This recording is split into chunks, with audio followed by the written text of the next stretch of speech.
Olá, seja muito bem-vindo, muito bem-vinda a mais uma aula do nosso curso de Planejamento em Permacultura à Distância. Esse é um curso promovido pela Associação Acolhida na Colônia, em parceria com a UFSC e também com o Ministério da Agricultura, Pecuária e Abastecimento. O tema de hoje é Fundamentos de Ecologia. A ecologia é base para a permacultura e ao longo dessa aula nós vamos ver quais esses fundamentos e por que eles são tão importantes para nós permacultores fazermos o planejamento do nosso espaço de vida. Humanos são o centro do mundo? Essa é uma pergunta que nós fazemos todo dia praticamente, né? E como mencionado em aulas anteriores, né, hoje a nossa civilização, ou seja, a espécie humana civilizada, anda muito distante do ambiente natural, né, da forma de funcionar do planeta, por assim dizer. Muitas pessoas ainda têm noção de que humanos são uma espécie dominante dentro do nosso planeta. Mas urge nós fazermos uma reflexão porque precisamos nos posicionar na natureza e nos encaixar dentro dos ecossistemas. E é importante que a gente resolva rapidamente o fenômeno da explosão demográfica, porque dentro da ecologia toda espécie que explode em número de indivíduos sinaliza um desequilíbrio ambiental, por assim dizer. E isso é bastante perigoso, principalmente para essas espécies que acabam se desenvolvendo muito, né? Explodem em população. Ou seja, nós temos que pensar mais em sermos seres comunitários e ecológicos do que egoístas. E nós vivemos uma experiência civilizatória que ultrapassa limites. A natureza ela funciona de forma bem distribuída no planeta. E quando nós vemos centralizações dentro de um planeta tão pequeno, com tanta gente, nós sempre vamos ver problemas ecológicos acontecendo. É o que acontece com a nossa espécie, mas é o que aconteceria com qualquer outra espécie, caso o número de indivíduos dessa espécie também explodisse. Então, sistemas centralizados ou concentrados sempre terão algum tipo de problema, porque eles não vão se relacionar bem com outros nichos da ecologia no planeta. Assim, nós precisamos pensar em mudanças de organização na nossa sociedade. E a gente precisa fazer essas mudanças baseadas na ecologia e não na ganância, que é o que prepondera nos dias de hoje, né? As pessoas literalmente acumulam, né? E para acumular elas mentem demais muitas vezes, né? Por assim dizer. E essas mudanças elas só vêm com consciência e uma instrução de boa qualidade. E essa instrução precisa ser baseada na ciência. E aí, atualmente atua ou mente? Pensemos a respeito. A ecologia nasce com o Haeckel e o Lange, né? Duas figuras aí que propõem então o estudo das interações das espécies. Mas claro, a gente não pode esquecer de Darwin, né? Ele que fez as primeiras organizações, por assim dizer, né? A síntese da ecologia, né?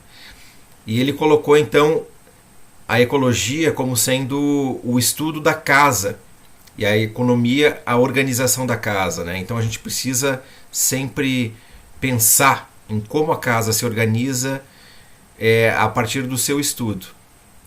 Então a ecologia diz respeito à economia da natureza, tratando dessas relações dos humanos com o ambiente, sejam elas hostis ou amistosas, com animais e plantas de forma direta ou indireta. Em síntese, a ecologia são todas aquelas relações complexas que o Darwin apresentou na luta pela existência das espécies. E um dos estudiosos que inspirou a criação do conceito de permacultura é o Eugene Odum. Eugene Odum é um grande pesquisador da área da ecologia que trabalha a ecologia sempre pensando ela de forma sistêmica, né? Não sistematizando ela. Bom, o Odum é autor desse livro aqui, Fundamentos de Ecologia, que é uma obra bastante bacana e que sugiro para aqueles que tenham interesse e curiosidade que busquem lê-la, mas ela é bastante complexa também. Então, prepara bem a cabeça para fazer a leitura, mas é só uma sugestão. Bom, vamos seguir em frente então. O conhecimento da fauna e da flora já vem de longa data, né? Inclusive do reino fungo também. Há muito tempo, a nossa espécie tem relação com animais e com plantas, desde a interação nos ecossistemas até mesmo a domesticação de ambos. Então não é de hoje que o ser humano está observando e interagindo com os ecossistemas para tirar proveito, produzindo comida e também facilitando a sua vida, por assim dizer. E permacultura é ecologia aplicada. Basicamente, a gente vai pegar os conceitos da ecologia e vai usar esses conceitos fazendo uma mímica da natureza dentro do ambiente que nós estamos planejando. Porque é isso que nós queremos, um ambiente que trabalhe em harmonia com a natureza e que, ao mesmo tempo, possa atender às nossas necessidades diárias, né?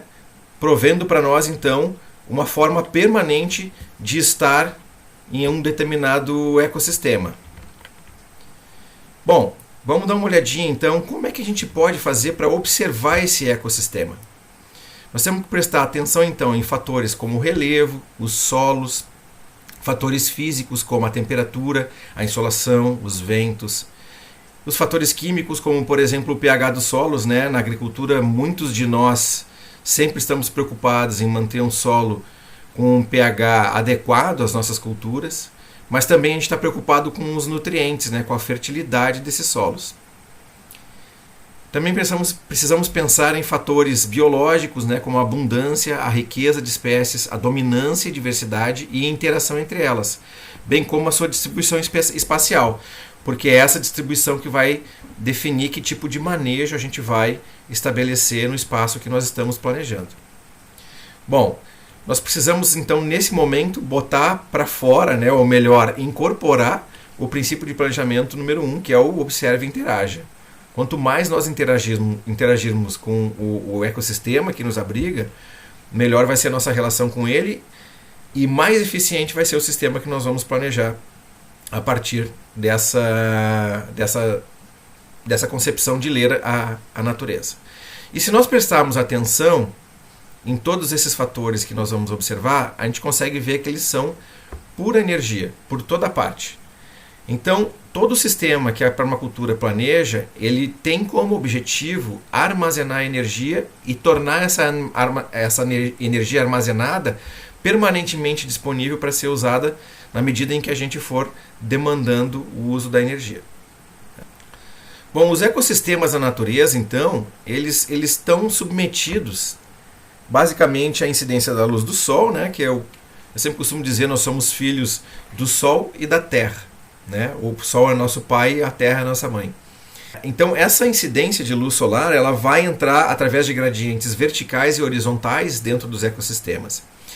E essa taxa de insolação que vai entrar é o que vai suprir de energia os seres que são considerados produtores, né? São os que convertem a energia da luz do Sol em biomassa, em açúcares, né? Que é o processo de fotossíntese.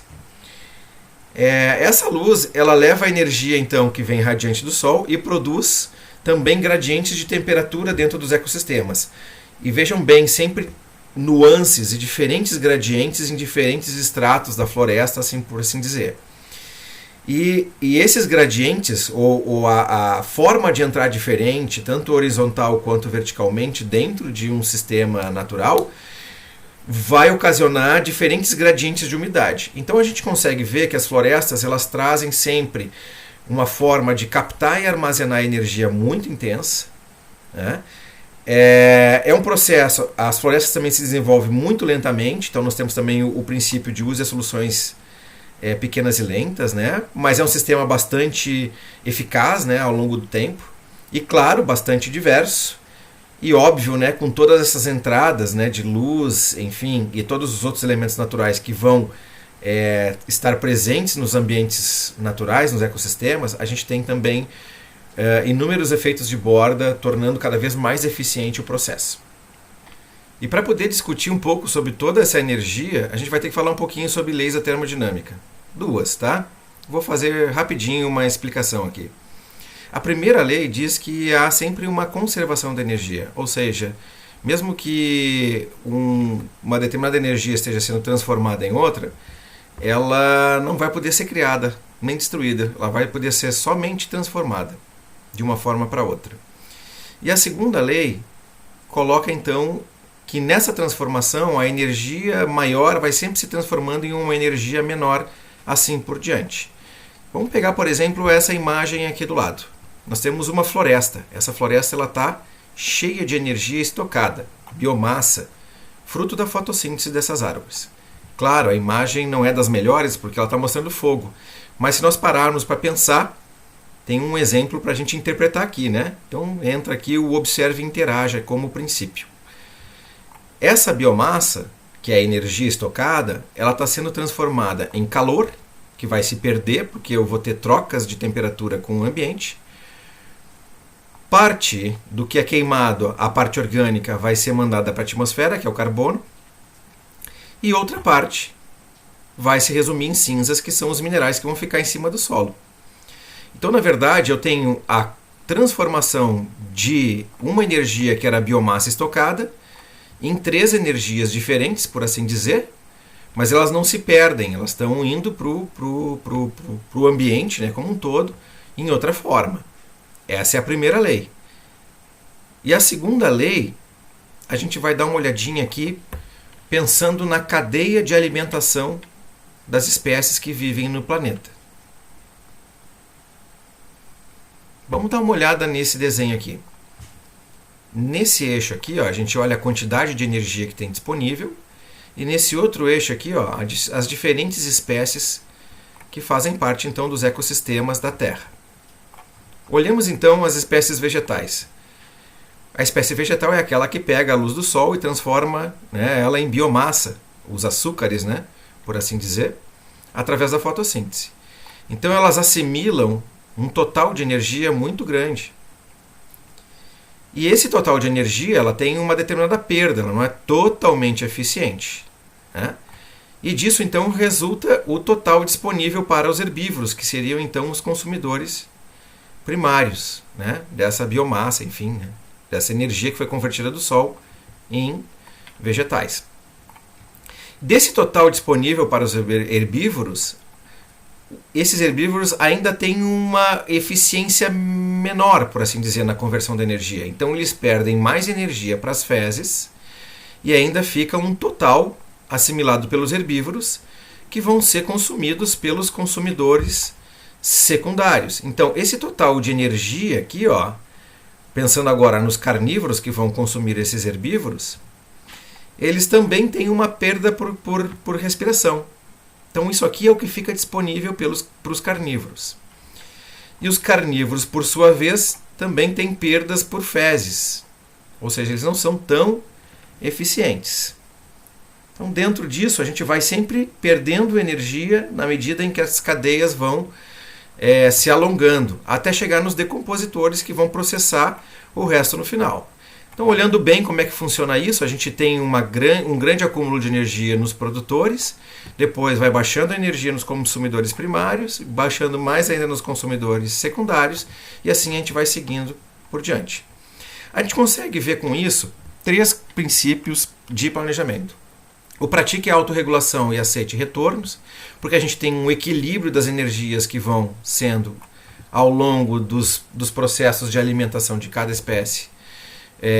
As energias vão se perdendo, mas lembrem bem, elas vão se perdendo por assim dizer, porque na verdade elas estão sendo convertidas em outras energias, né? A respiração está sendo mandada para a atmosfera, as fezes estão servindo como adubação para outras espécies, ou seja, a energia está sempre sendo convertida em outro tipo de energia, que é a primeira lei, que eu falei anteriormente. Além disso, a gente tem aqui somente recursos renováveis. E esses recursos renováveis conseguem dar vida a outros seres. E para fazer isso acontecer, nós temos então os decompositores, por isso não produza desperdícios. E na natureza e na ecologia, nós temos as propriedades emergentes. E as florestas são o que nós temos de mais top para fazer essas propriedades emergentes acontecerem. Vamos dar uma olhadinha aqui, ó. Do simples ao complexo. Se nós tivermos um átomo de hidrogênio com outro hidrogênio, nós temos um gás. O de oxigênio com outro oxigênio, nós também temos um gás. Mas se nós pegarmos o oxigênio e o hidrogênio e juntarmos ele, nós temos um líquido, que é completamente diferente do gás. E com esse líquido, porque nós temos no planeta Terra a água na forma líquida, claro, também temos na forma sólida na gasosa, né? Mas temos uma predominância da forma líquida, é que nós temos a vida. Então, se nós dermos uma olhada nas florestas, essas florestas elas acumulam e organizam energia. Aí dentro de um terceiro processo, que a gente vai chamar de sintropia. Então a gente viu ali anteriormente que a entropia é a perda de energia quando eu saio de um estágio para outro.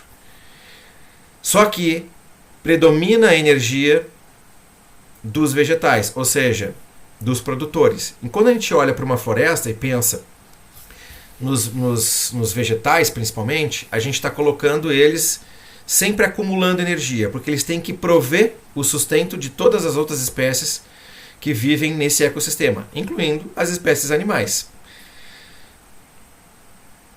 Então, as florestas são o mais eficiente modelo de produção que nós temos. E por que não usá-las como um exemplo? Por que não usá-las como uma inspiração? E se nós olharmos para essa imagem, a gente consegue ver latente dois princípios da permacultura. O integrar ao invés de segregar, porque as plantas vivem em uma sociedade harmônica, elas estão sempre muito bem organizadas. E também o uso de soluções pequenas e lentas. E claro, por que não, né? Me esqueci aqui, o valorize a diversidade, porque diversidade é estabilidade. E pensando em propriedades emergentes, a gente tem que lembrar que a gente está discutindo energia, então a gente pensa em energias que emergem, por assim dizer. Ou seja, elas vêm acumulada. Existe um conceito na ecologia que é muito claro, que é o conceito de emergia, e é com M de Maria mesmo, né? Que é a emergia, ela é a energia embutida, ou seja, acumulada no processo.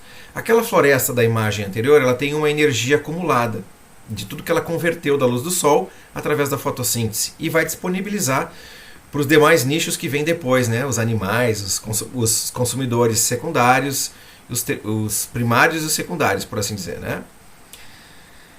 No caso de um sistema linear, como por exemplo os nossos sistemas de produção, a energia se acumula ao longo das etapas da cadeia produtiva, por assim dizer, e ela acaba sendo dispersada a cada nova etapa. E isso nos traz um sistema insustentável. E nós vimos na primeira aula que a natureza funciona de forma cíclica. Então não adianta eu pensar linearmente que vai dar treta. Então a natureza cíclica, ela retorna para o sistema a energia, mantendo ele sempre vivo, porque ele vai seguir então a primeira lei da conservação de energia. E para isso tem um filme bem rapidinho e muito didático que conta a história da cadeia, ou melhor, a história de vida de um morango. Vamos dar uma olhada nesse vídeo?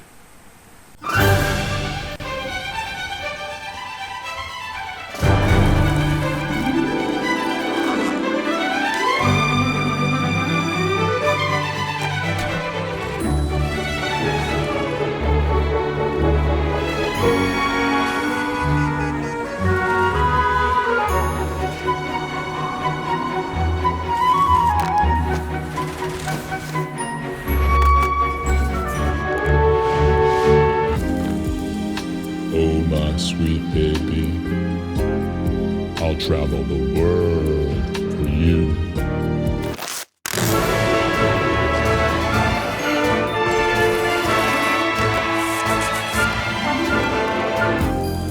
I love you.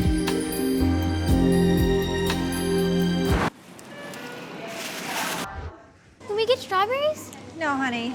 Please. Okay.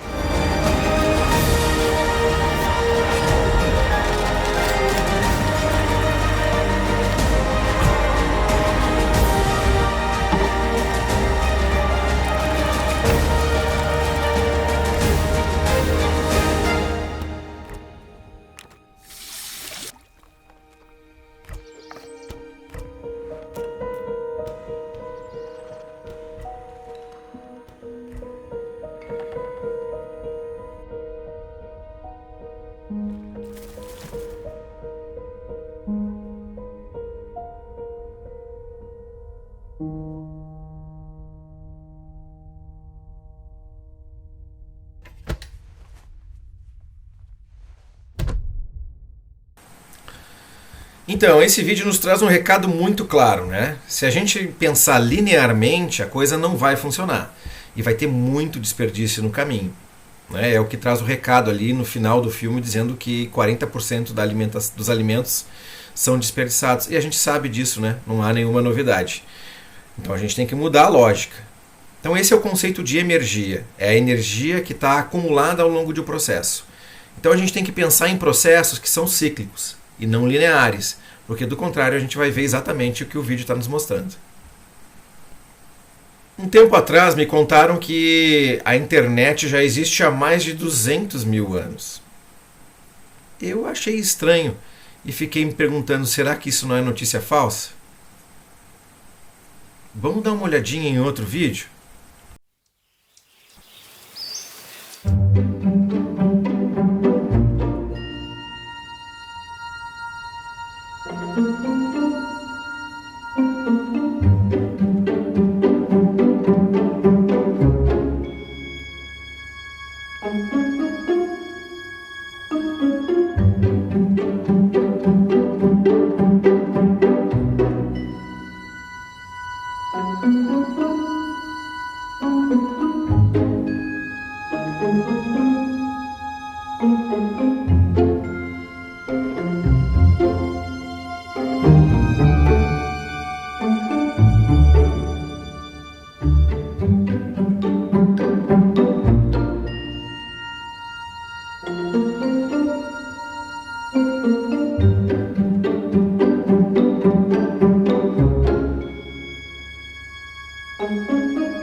E aí, surpreso ou já sabia dessa história?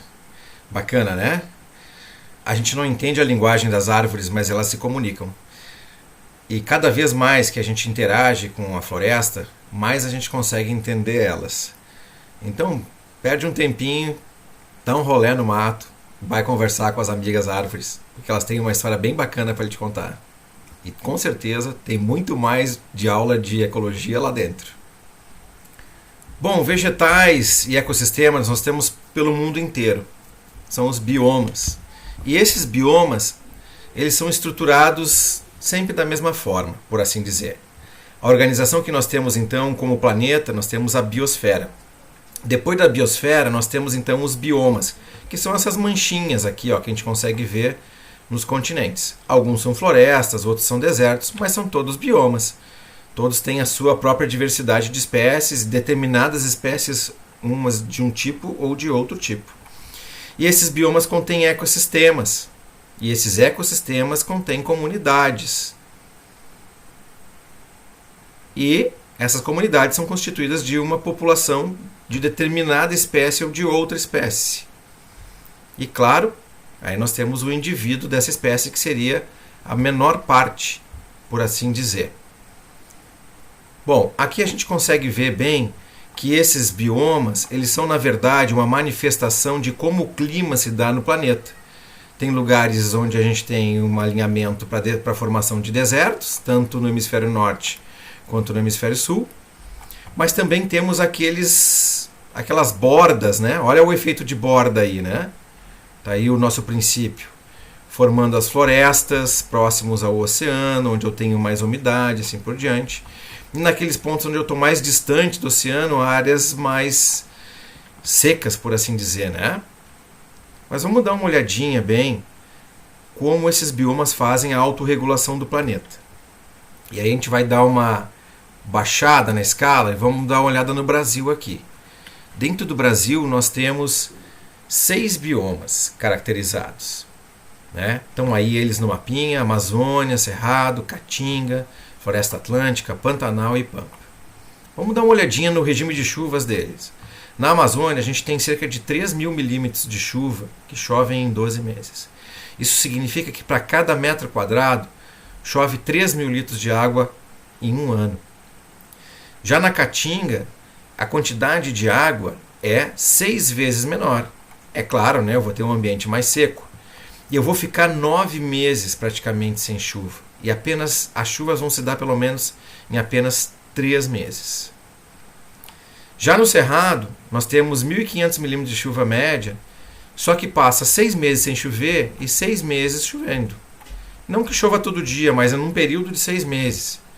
Na Floresta Atlântica, que é o bioma que nos abriga, né, que segue essa extensa faixa de terra num efeito de borda com o oceano, também chove 1.500 milímetros, só que ao longo de 12 meses. No Pantanal, também 1.500 milímetros, exatamente igual ao Cerrado. E até muitos pesquisadores dizem que o Pantanal é o Cerrado, só que alagado, né? Porque ele é uma área bem baixa. E no bioma Pampa, que tem o início aqui, ó, no Rio Grande do Sul e segue por terras uruguaias e argentinas, chove em torno de 1.000 milímetros, mas chove também ao longo de 12 meses. Esse bioma Floresta Atlântica aqui, parece que a gente olhando essa figura, ele é todo igualzinho, mas no fundo, ele não é. Ele é constituído de uma série de diferentes florestas ao longo de toda a sua ocorrência, desde o Rio Grande do Norte até o Rio Grande do Sul, passando por áreas montanhosas do nosso litoral e também planícies. E em Santa Catarina, e dentro do contexto da colhida, nós temos propriedades rurais que ficam dentro da floresta ombrófila densa, que é essa verde escura aqui, mas também temos propriedades dentro da floresta ombrófila mista, que é aquela que tem araucárias, né?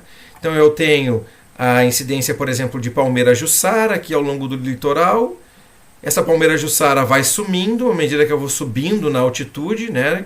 Chegando na serra, e a partir dali então eu vou ter a ocorrência de araucárias, e a palmeira predominante é o gerivá, não é mais a palmeira jussara. Então, essas diferenças, na verdade, são ocasionadas pelos efeitos de borda. Borda dos vales, borda dos rios, borda das montanhas, borda das encostas da serra. Por que não, né? E como resultado, nós vamos ter várias florestas atlânticas dentro do bioma Floresta Atlântica, né? Floresta ombrófila densa, mista, que foram as duas que eu citei, e assim a gente vai seguindo em outros tipos, até os campos de altitude, que também acontecem em Santa Catarina, a gente sabe disso.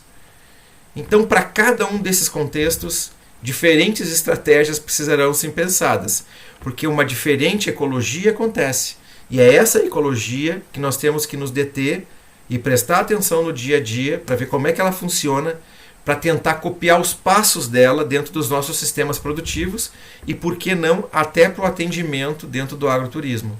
Porque tem um comportamento dos seres vivos dentro desses ecossistemas e, claro, nós como seres animais, animados, por assim dizer, né, também vamos mudar nosso comportamento de acordo com aquilo que o ecossistema nos oferta. E cada um desses biomas no mundo traz consigo uma diversidade de espécies. Mas é claro, a gente domesticou algumas espécies ao longo do tempo. E essa figura aqui nos traz várias espécies conhecidas, né, como por exemplo a azeitona, o melão, o coco, a banana, a maçã, a abóbora, né, e assim por diante. E a nossa mandioca aqui na América do Sul, né? Então isso aqui, na verdade, são considerados os centros de origem, ou seja, o local original de onde esses alimentos vieram. Claro, a gente trabalha muita cultura desses alimentos hoje nas terras que nós produzimos, porque a gente aprendeu a domesticar essas plantas. Mas a gente precisa conseguir chegar nas condições que elas gostam para se desenvolver. E é aí que entra a sucessão ecológica. A sucessão ecológica ela acontece em qualquer tipo de bioma, seja ele mais biodiverso, com floresta ou sem floresta, mais desértico e assim por diante. Tem sempre uma sucessão de espécies que vai acontecer. O que é a sucessão ecológica? Vamos tentar entender aqui. Ele é um processo regenerativo, natural e colaborativo. Ele até tem um pouquinho de competição, mas ele é muito mais colaborativo do que competitivo. Ele envolve a flora, a fauna e o meio físico também, o solo, a água e assim por diante. Ele armazena energia ao longo do tempo, ou seja, ele é sintrópico, naturalmente sintrópico. E ele aumenta a estabilidade por meio da diversidade das plantas, animais, a diversidade de solos e assim por diante. Ele é mais forte, ele é mais resiliente a intempéries e distúrbios. O que isso significa? Ele é mais forte, ele consegue resistir mais. Vamos dar uma olhadinha nessa imagem aqui do lado. Nós temos então aqui uma linha do tempo, que vai seguir nesse sentido, tá? E nós temos diferentes situações. Pensemos aqui, uma rocha nua, num primeiro momento, sem nenhuma planta em cima. Tá? Então aí é uma superfície dura, enfim, né, uma superfície de rocha. Num segundo momento, os líquens e as gramíneas conseguem se instalar, se aderir nessa superfície. E elas começam a formar uma pequena capinha de matéria orgânica. Essa capinha ela vai migrar com o tempo para uma gramínea, né, umas que já são plantas perenes, vão ficar ali todo o tempo. Então as gramíneas vão ser dominantes nesse estágio de número 3 aqui. No próximo estágio, ou seja, e esse tempo aqui vai passando lentamente, pessoal, é na escala de muitos anos, né? Nós vamos ter um solo mais profundo, porque agora eu vou ter uma vegetação em cima. Essa vegetação ela vai liberar algumas substâncias um pouquinho mais ácidas que vão ajudar a transformar a rocha em solo. E aqui a gente vai ter as primeiras árvores, né? Aquelas que a gente chama de árvores pioneiras. Então elas vão ser predominantes nesse estágio e depois elas vão caindo. Por quê? Porque vai aumentando o sombreamento aqui dentro, né? A espessura do solo também vai aumentando. Muda, eu saio das árvores pioneiras para árvores de crescimento rápido, são elas que predominam aqui. E na medida então que entra a floresta de porte, nós temos o estágio de clímax, que é quando então as sombras vão literalmente diminuindo todas as outras que ficaram para trás. As árvores de crescimento rápido diminuíram de concentração, as árvores pioneiras já são bem menos também, as gramíneas também, né? E aí assim por diante a gente vai tendo toda essa redução. O que acontece ao longo desse tempo? A gente tem um aumento da biodiversidade, o aumento da biomassa e o aumento da espessura dos solos. E isso vai constituindo um sistema sintrópico muito estável. Mas um sistema que pode sofrer distúrbios de diferentes formas, por fogo, pelo desmatamento, por maremoto que seja, por ondas, enfim, né? E também até por questões biológicas. Vamos dar uma olhadinha um pouquinho mais a fundo nisso.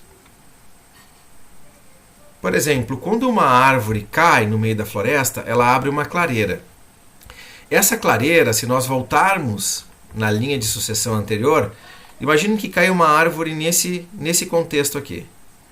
Essa árvore caiu, abriu uma clareira, ele vai voltar no estágio, mais ou menos aqui, e vai permitir com que essas árvores pioneiras brotem no meio de uma clareira que foi aberta nesse estágio seguinte.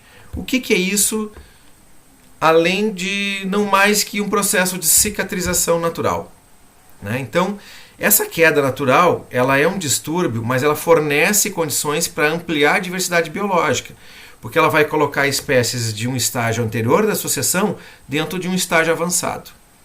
E voltando de novo à sucessão, nós temos que imaginar que a partir daquela diversidade de alimentos, né, que eu mostrei ali, que vem dos centros de origem, que vem do resto do mundo, cada uma daquelas plantas se desenvolve em um desses estágios diferentes aqui. Ou seja, se eu entender como se dá essa sucessão no campo, eu posso introduzir essas plantas de interesse econômico dentro do meu sistema produtivo nas condições em que ela mais parecidas com as condições de onde ela veio. Porque aí ela vai crescer de forma mais tranquila, vai se desenvolver muito bem e vai me gerar os frutos, que é o produto que eu quero no final das contas.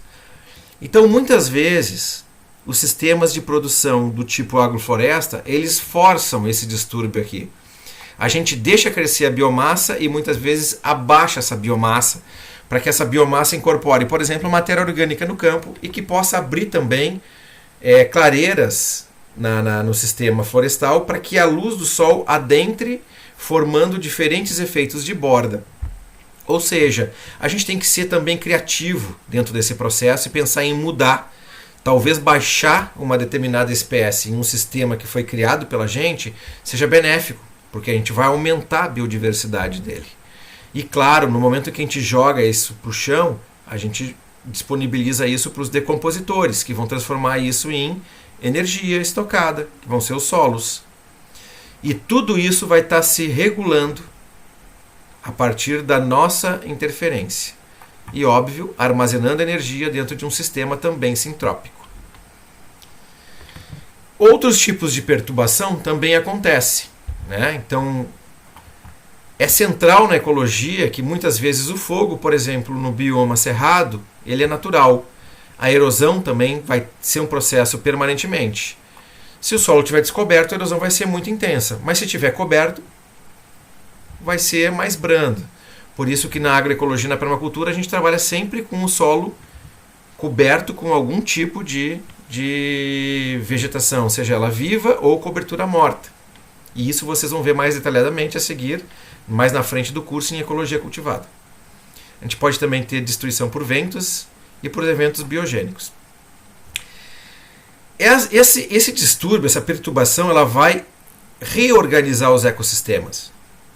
Então a gente tem um ecossistema muito bem lá no momento 1, há um incêndio, o incêndio vai levar o carbono para a atmosfera, a biomassa vai ser transformada em cinza e o calor vai se perder também, zerou. Zerou, mas fica o banco de sementes.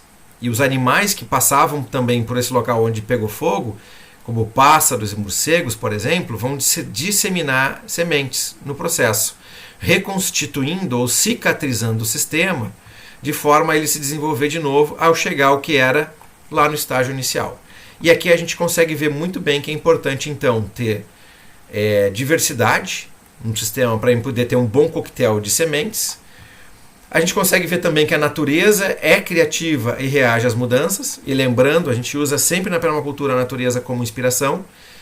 E a gente está trabalhando em cada um desses estágios aqui um processo de autorregulação do sistema. E quando a interferência é humana, a gente tem que pensar então como transformar essa interferência para uma lógica positiva para a gente não perder energia. Então, quando a gente tem o início do sistema, a gente tem um sistema de colonização lá com os líquens e tal, aquela coisa toda, e depois a gente começa a acumular isso dentro da fauna e da flora, a gente vai ao longo disso aí criando sistemas de abundância, ou seja, sistemas sintrópicos, né? E isso vai acontecer ao longo da sucessão natural. Isso, na verdade, é o caminho que percorrem os agroecossistemas, ou seja, todo o sistema produtivo que é pautado pela agroecologia, mas que faz uma mímica da natureza, não é só uma troca de insumos. Eu tenho que também copiar a natureza na sequência em que ela ia fazer. E isso vai me trazer recuperação e restauração. São sistemas que mimetizam a natureza, ou seja, eles fazem uma cópia. Na contramão, nós temos a agricultura convencional, que usa muito agroquímico, ou seja, ela vai literalmente expurgar toda essa biodiversidade, esse acúmulo, que é o acúmulo de energia, e vai para um sistema muito próximo da colonização e muito pobre. Então ele vai ter que sempre ser enriquecido com energia externa. Dentro desse sistema, então, de acumulação de energia, nós temos o uso e a valorização da diversidade e também a gente vai estar praticando a autorregulação, tal como eu expliquei anteriormente. E dentro dessa sucessão ecológica é que nós vamos ter as relações ecológicas acontecendo. E nessa aula a gente vai apenas comentar elas, né, para depois, caso você queira mais detalhadamente, ir buscar mais informação sobre como cada uma delas funciona. Então, uma vez observando o ambiente que nos cerca, e interpretando ele, interagindo com ele, a gente vai perceber que nós temos relações desarmônicas, que são aquelas que são pautadas pela competição, né, ou algum tipo de predação, e as relações que são harmônicas. Dentro desse harmônico e desarmônico tem a autorregulação. Por isso está aqui o princípio destacado. Se nós olharmos, então, para o sistema de produção, a gente tem que pensar que essas relações desarmônicas elas vão acontecer naturalmente. Predadores dentro do nosso sistema vão estar sempre presentes.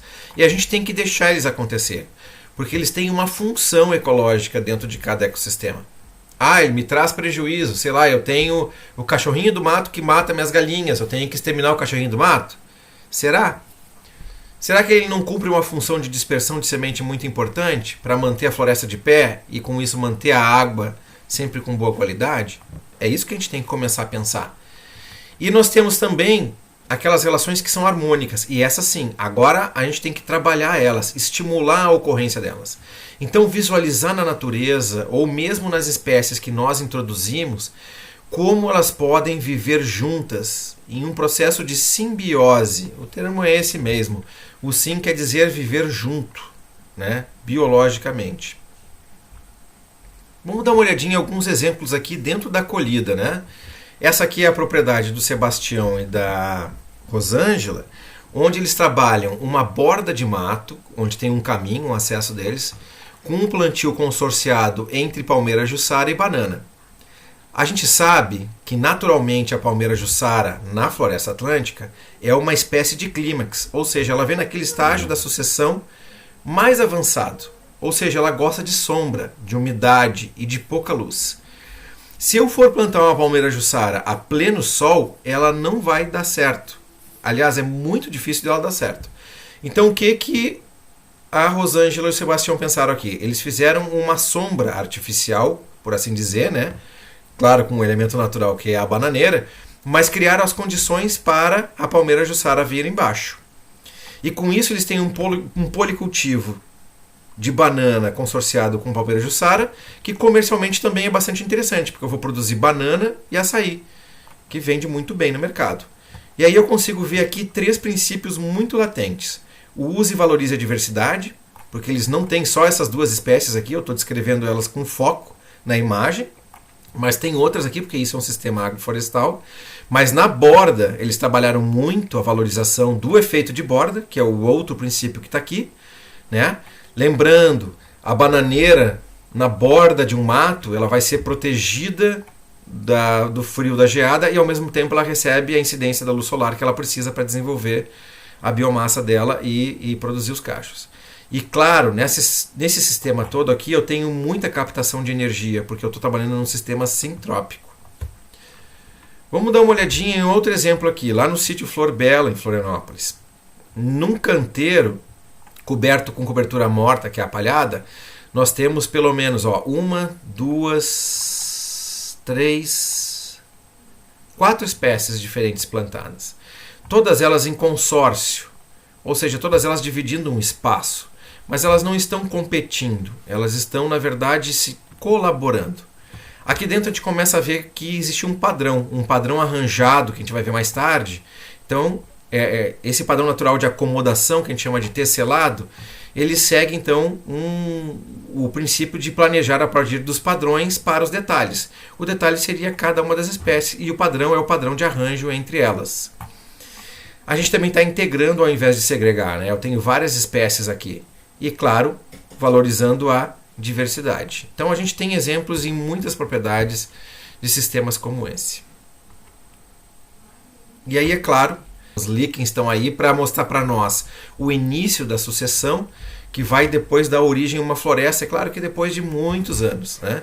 Mas a gente tem como trabalhar isso também, acelerando o processo, copiando bem a natureza, a gente consegue estabelecer uma linha de produção que a gente consiga retornar uma certa produtividade para nos mantermos em termos de alimento e até mesmo de rentabilidade. No caso das espécies vegetais, nós temos vários estágios, né? Nós temos o crescimento, a floração, o desenvolvimento das folhas, ou seja, cada vez que uma planta está se desenvolvendo em um diferente estágio, ela está atraindo uma ou outra espécie, e isso vai mudar, ou vai, melhor dizendo, vai definir toda a circulação dos animais dentro dos ecossistemas. E isso também vai mudar para nós, porque nós temos o tempo de adubação, o tempo de colheita, de manejo, de poda, né, por assim dizer. Então a gente tem que sempre estar entendendo as diferentes etapas de desenvolvimento das espécies que são as produtoras, né, de energia para nós, as acumuladoras de energia. Então a gente consegue ver aqui que as plantas, elas também são criativas e reagem às mudanças. Aqui no caso são as mudanças climáticas, né, as estações do ano. A gente consegue ver também que, por exemplo, no estágio da floração, as plantas, elas atraem os animais, ou seja, elas estão se integrando dentro do sistema, e elas também são um recurso renovável, porque elas vão se renovar a cada novo ciclo anual dentro do ecossistema que elas estão inseridas. É claro que na mesma linha nós vamos ter também as florações, né, e as frutificações, que são o próximo estágio. Isso também vai atrair determinados animais, ou a gente vai poder aproveitar o fruto. Então tem uma série de coisas dinâmicas que vão acontecer aqui que são importantes serem observadas. Alguns tipos de interações biológicas, né, algumas flores elas liberam seivas e fluidos adocicados que vão, por exemplo, atrair formigas, que a gente sempre entende como sendo sempre um problema nos nossos sistemas produtivos. Mas, por exemplo, a gente pode ter plantas naturais que vão atrair as formigas, tirar do nosso ecossistema, e ao mesmo tempo elas também vão prover uma certa proteção para essa planta que está fornecendo o fluido adocicado, porque essa é a troca que está acontecendo ecologicamente no sistema. Esse é o segredo da floresta, né? A floresta não precisa botar isca para tirar formiga, ela se autorregula, ela consegue, dentro do tempo dela, se auto-manejar, se auto-organizar para se desenvolver até chegar no porte da floresta que a gente vê, né? Então ela faz isso com a ajuda, claro, dos animais, incluindo aí, no caso, as formigas também, né, por assim dizer. Os processos de polinização, que também vão ser basicamente um atrativo para outros insetos, né, fazer todo o processo de polinização. E há aqui, claro, né, um sucesso de interação histórica, né, com milhares de modelos de encaixe, né, como, por exemplo, a mamangava tem que estar presente para poder polinizar a flor do maracujá, né, um exemplo bem típico que a gente conhece. Se eu não tiver mamangava, o produtor vai ter que fazer a polinização com o próprio dedo, e isso vai gerar mais trabalho. Então é melhor eu pensar em plantar com a natureza e não perder meu tempo fazendo a polinização à mão, né? Então é importante a gente entender que dentro dessa polinização a gente também tem que usar alguns princípios. Então a gente vê que na polinização a gente tem bastante integração de espécies, né? Espécies animadas com espécies não animadas. A gente vê também que a floração vai nos colocar uma adaptação às mudanças, né? Ou seja, a floração tem que acontecer em concomitância com a presença dos outros animais, porque do contrário eu vou ter uma baixa produtividade.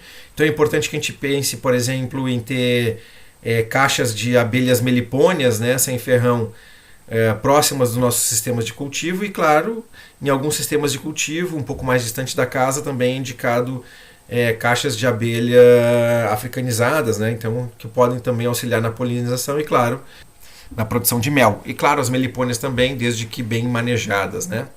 E claro, por fim, a valorização da diversidade. Seguindo, então, a gente consegue ver outras interações biológicas, né? Um cocô de cutia, ele traz consigo muitas sementes, ó, aqui, né? E claro, essa semente já passou pelo trato digestivo do animal. O trato digestivo é um meio ácido. Esse meio ácido já atacou de certa forma a casquinha da semente, ou seja, está tornando essa semente apta a brotar mais rapidamente. E claro, ela ainda está com toda a carga de fertilização em volta, né? Então é importante a gente entender a participação desses animais, porque eles vão dispersar sementes e vão tornar mais biodiverso os sistemas naturais. E claro, né, isso aqui tudo ainda vai ser decomposto depois para ser incorporado ao solo, tornar o sistema ainda mais rico energeticamente. E tem uma frase muito interessante, né? Essa imagem aqui é do colega Arno Blankenstein, que é um baita de um ecólogo. e permacultor também, e ele tirou essa foto e disse assim, olha, tenho recolhido esses cocôs e jogado em locais de erosão. E é lógico, está brotando tudo. Isso aqui é a inspiração que teve um japonês chamado Masanobu Fukuoka, que é um agricultor que diz que a gente tem que plantar com o coração, com amor. E ele inventou um sistema de plantio, que vocês vão ver mais adiante na Ecologia Cultivada, chamado bomba de sementes. Basicamente é isso. É uma bola de barro, né, por assim dizer, não é o caso aqui, né, mas é recheado de sementes. E claro, aí tem todo o sistema já pronto para viabilizar com eficiência a brotação dessas sementes. Então aqui nós temos várias mudas de araçá, por assim dizer, né? E aí a gente vê que o Masanobu Fukuoka ele interagiu bastante com a natureza, observou também bastante e transformou isso num sistema de agricultura natural. E é claro, né, gente, aqui a gente tem muita captação e armazenamento de energia e transporte, né, por assim dizer. Ecossistemas também são importantes, né? As bromélias são conhecidas por isso. Aqui dentro a gente tem microsistemas aquáticos onde se desenvolve diversas espécies, também causando equilíbrio, e essas espécies vão morrendo aqui na água que fica empoçada, e com o tempo a decomposição da matéria orgânica desses bichos também vai ser utilizada como elemento de fertilização das bromélias. Isso tudo vai se mantendo dentro de um pequeno sisteminha ecossistema que está lá em cima nas árvores, né? A gente até fica pensando como é que a bromélia consegue se manter viva, né? Então é esse microsistema que ela tem, que é bastante valente, né, por assim dizer, que mantém ela sempre estável, né? Enfim, é um microecossistema bastante interessante. E claro, dentro da permacultura, a gente pode ter prejuízos por ataque de determinadas plantas, né? É o caso das bananas pelos tucanos e por outros passarinhos. E muitas vezes a gente pensa isso como um prejuízo. E claro, até pode ser mesmo, né? Se a gente deixar o cacho inteiro para os bichos comerem, a gente acaba não colhendo nada. Mas a gente pode pensar, em vez de usar agroquímicos, né? Tanto para produção quanto para tirar determinados fungos e outras pragas, né, entre aspas, por assim dizer, em barreiras físicas, né? A gente pode ensacar com tela, com sacos, enfim, tramados, os cachos de banana, ou mesmo aqueles sacos ventilados, né, que o pessoal usa, no intuito de diminuir, por assim dizer, o prejuízo. Mas é importante também deixar um pouquinho, né? Porque esses bichos eles vão passar pelo sistema produtivo e vão disseminar outras sementes. Quem já não viu quantas goiabeiras brotam por aí, né, na nossa floresta atlântica, e elas vêm muito bem, obrigada, onde elas brotam a partir das fezes desses pássaros principalmente. E aqui a gente também tem que levar em consideração dois princípios. Integrar ao invés de segregar, né, com essas espécies que, mesmo que possam dar um certo prejuízo para nós, vão estar prestando também um serviço. E ao mesmo tempo eles vão estar produzindo uma biomassa que vai ser depois decomposta por outros seres dentro do nosso sistema para ser transformado em energia, que são os decompositores, né? Então, esses fungos e decompositores da floresta, que também alguns podem ser consumidos, vão nos trazer mais riqueza, né? Ou seja, eles vão captar, armazenar energia, vão nos gerar rendimento e também vão transformar um tipo de energia em outro, né? Como a gente viu anteriormente. E claro, a gente busca sempre um ecossistema muito saudável. E um ecossistema saudável vai nos dar água de boa qualidade. Ou seja, uma água de boa qualidade me mostra que nós temos um sistema autorregulado. E isso acontece geralmente em lugares de borda. Se a gente parar para pensar, todo o macro, todo o ecossistema grande, mas também o micro, como o da bromélia, tem várias bordas, e essas bordas precisam ser entendidas. E a gente tem que fazer bom uso dessas bordas para tirar o máximo de proveito possível, ou melhor, o ótimo de proveito possível. Bom, por último eu queria trazer uma reflexão. Nós estamos cada dia mais distantes do nosso planeta. Nós precisamos nos reintegrar a ele, por assim dizer. E essa charge traz um pouquinho disso, né? Nós temos um outro planeta aqui que provavelmente é Saturno, com uma cara de médico, né? Ele está com um instrumento aqui na cabeça. dizendo para a Terra como se fosse um diagnóstico. Tenho medo, você tem humanos. Na verdade, não é essa a relação que a gente quer com o planeta. A gente tem que pensar numa outra forma de nos relacionarmos com o planeta que nos abriga e que nos fornece tudo que a gente precisa para viver. E aí eu trago uma reflexão que é importante. O prefixo des, ele está na moda, né? Em várias palavras, por assim dizer. Então a nossa desatenção com o ambiente causa desconexão com a natureza. Isso traz o desgaste ambiental com a destruição da biodiversidade, levando a um desenvolvimento com o próximo, nos desestabilizando como espécie, desconstruindo a essência colaborativa humana e gerando a escassez sem precedentes. E essa escassez pode ser comercializada, porque nós precisamos de bons consumidores. Você concorda com isso? E aí boto uma pergunta para pensarmos em termos de ecologia. Como nos envolver em prol de uma lógica de abundância, para não termos que depender da escassez? Sejamos felizes em um planeta onde a abundância é tudo. O planeta que tem vida. Muito obrigado.